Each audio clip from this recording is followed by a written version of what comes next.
Welcome back to The Way of the Wandering Wizard. I am, as always, Robert Andrew Meredith Kennedy. I am a pure and open channel for the finest vibrations of divine love and light, made manifest here, in service to Gaia and those who travel with her. Although most folks know me as Bob the Wizard, Gandalf Bob the Wise, or the weirdo in the kilt. I'll answer to just about anything, within reason. In my last little videoette, I was waxing lyrical about doors closing. As one door closes, another always opens. It's certainly been my experience in life. It was certainly something that my parents always tell me. Don't worry, love, if one door's closing, another will be opening. The way of life for many of us. Now, as it transpires, this door opened, remains open, with a key, a chiki.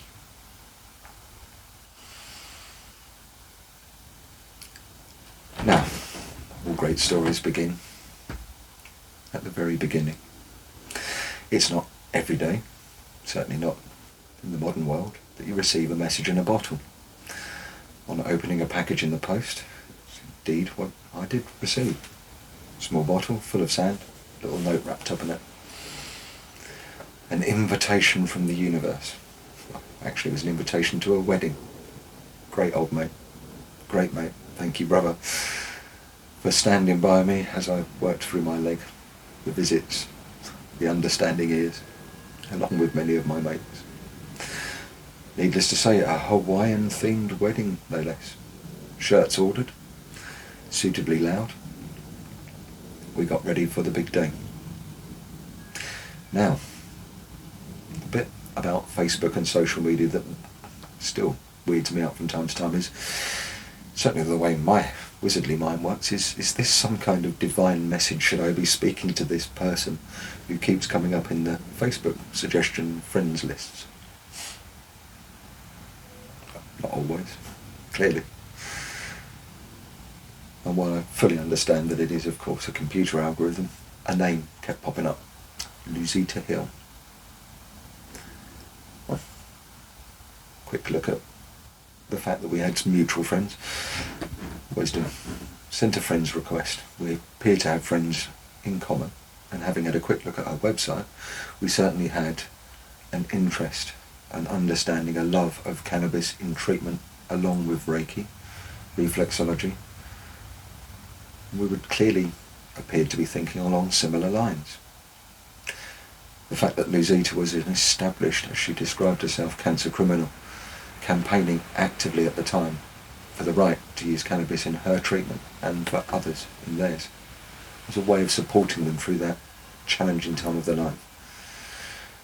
Reading a story, as anyone can read, of the great Luzita, who at the time, or from the time that I knew her, was stage 4, terminal, and still thriving and making good use of her life. An absolute living example of palliative care, right there in front of me. Well, great introductions aside, I'm wanting to catch up, particularly as I appeared to know this person. We arrived at the wedding by the usual strange coincidences. Been messaging Lou and saying, we'd love to catch up. I'm working, I'm free on a weekend. Can't make it that weekend because I'm going to a wedding. A Hawaiian-themed wedding. To which she responded, so wait. On arrival at the wedding and catching up with old friends, that sudden awareness that Luzita Hill was actually Lou. And her old man was Terry Basher Hill, who back in my youth had been the landlord and landlady of a phenomenal little venue, the Flute and Fly Paper. A haunt of my youth and many in our local area. We got chatting at the wedding. Old friends, do you remember what happened to this? Who was that? How was this? Do you still in contact with? Just that wonderful catching up that we often have at weddings. It was a fantastic day, it really was. Hawaiian themed, the music was good, incredible in fact. Thank you, Mr. Palm. What a joyous catching up. Obviously in the course of having an afternoon after a superb food, hanging over the harbour wall, having a smoke and putting the worlds to rights, we really got to talking. It was clear that we had very common interests, that there was something. Lou had got to a stage, and she was, quite rightfully, had realised that she had fought hard, but she needed support for herself. Probably the hardest thing that any healer, myself included, has to admit eventually is that we need help. We require support. We require other practitioners to work with us, to support us while we work with others. Which started to form an ethic, a basis of what became chiki. Like all great ideas, it has to be brought into being, to be experienced before it becomes real. I think it was the weekend after the wedding. Lou was at the Truefields Festival. I'd never heard of it. Could I come along and join her and a group of healers, mixed healers of all different systems? White Lodge spiritual healers, Reiki healers, shamanic practitioners, all working together in a tent at a festival. Would I like to be there? No-brainer really, wasn't it? I was working the Friday, I was teaching Reiki on Saturday. So the Sunday was available. It was the only day I could make it, I would go over. I'd never heard of the festival. Truefields Festival was a phenomenal event. It's a cancer awareness festival. A place where families, those who are going through cancer, could go receive healing, new understandings, alternative ways of looking at it, conventional ways of looking at the challenges that so many of us go through. There were speakers, including Luzita, who would stand up and be on one of the panels. She probably gathered the cannabis panel. What an amazing event. What an amazing event. We treated, I don't know how many, somebody remembers the numbers, but there were a lot of people passed through the tent as we all worked collectively. Now that, as a healer, we carry an energy. When we work together, that energy lifts. When that energy is lifted by other healers in a green space, of course that energy is going to lift. It's a very healing environment. That community, that common cause.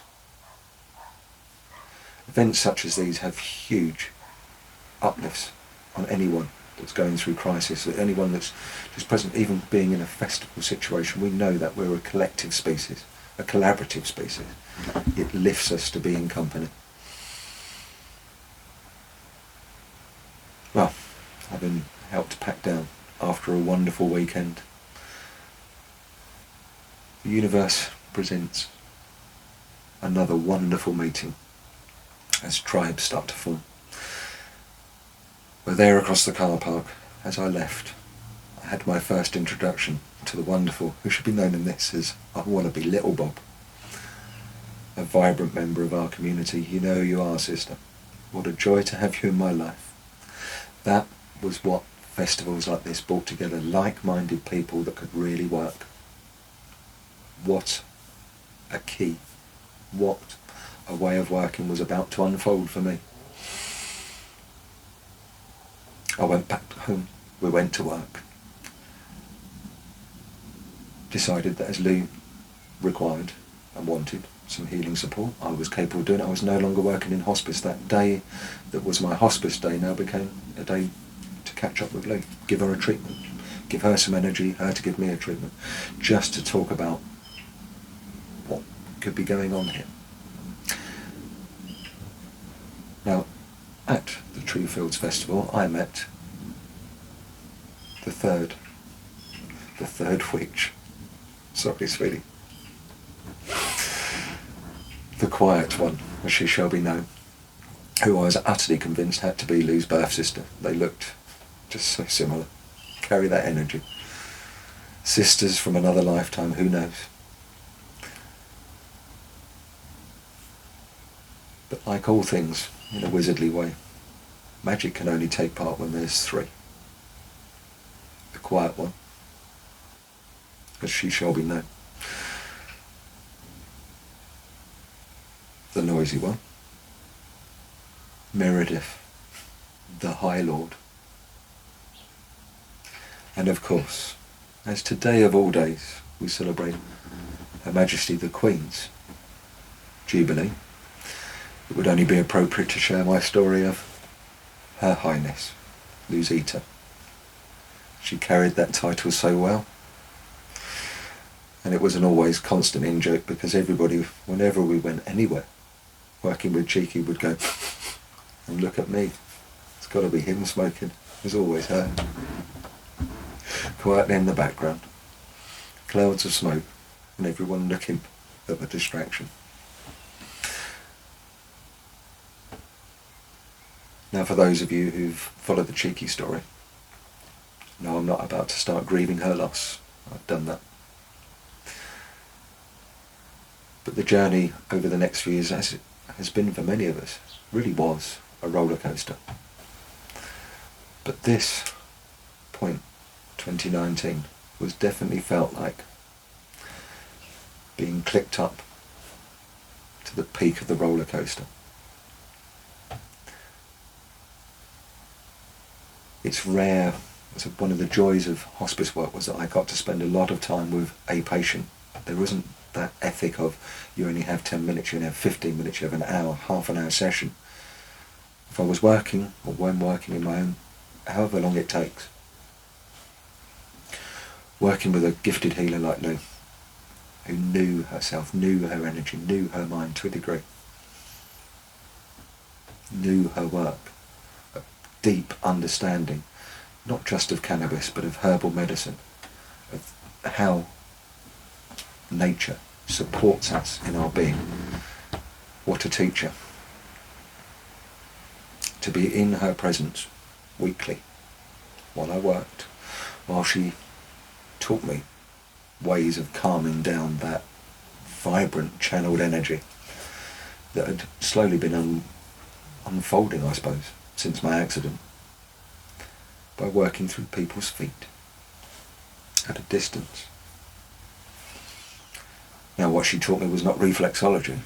It's what became known as a cheeky foot treatment. The application of cannabis-infused oil through the foot while a patient relaxes in a seated position where they can talk to you. And in working together, sometimes in two, sometimes all three with the quiet one too, we started to work out what became a cheeky way of healing.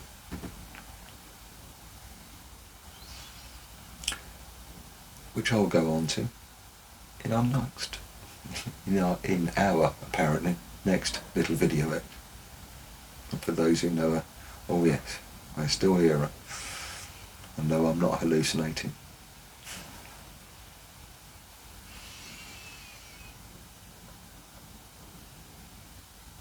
As always, thank you for listening to the birth of a wonderful, ongoing chapter of my life. Chiki. Take care, go well, and blessed be.